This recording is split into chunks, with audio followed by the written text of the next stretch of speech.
Israel has used the worst kind of abuse, ethnic cleansing, and imposing a regime of apartheid. Israel continues to exercise apartheid in Palestine, which constitutes a crime against humanity, violence and terrorism that are being exercised against the Palestinian people. These violations include the building of apartheid walls to legitimize the theft of land and to Judaize Jerusalem.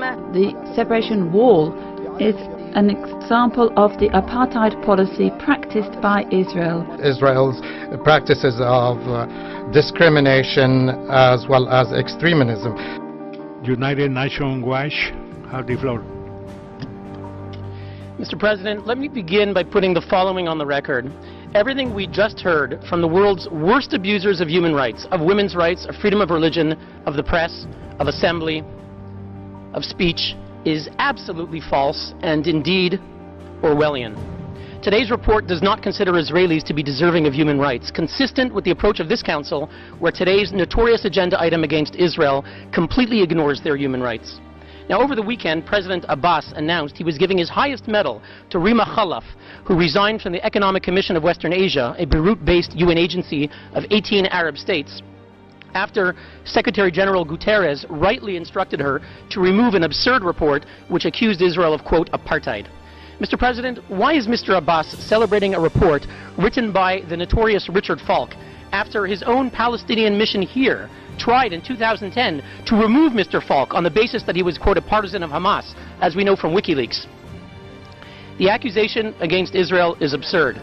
Israel's 1.5 million Arabs... The delegation of Palestine has the floor.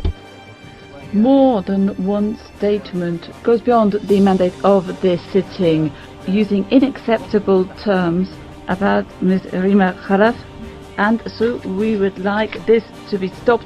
We have noted some terms which are humiliating vis-à-vis the Council, and we call for the respect of our traditions within the Human Rights Council. Thank you.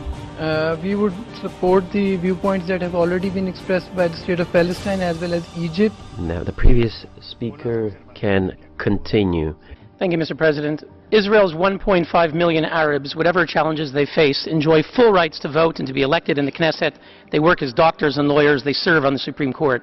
Now, I'd like to ask the members of that commission that commissioned that report, the Arab states from which we just heard, Egypt, Iraq, and the others, how many Jews live in your countries? How many Jews lived in Egypt, Iraq, Jordan, Kuwait, Lebanon, Libya, Morocco? Once upon a time, the Middle East was full of Jews. Algeria had 140,000 Jews. Algeria, where are your Jews? Egypt used to have 75,000 Jews. Where are your Jews?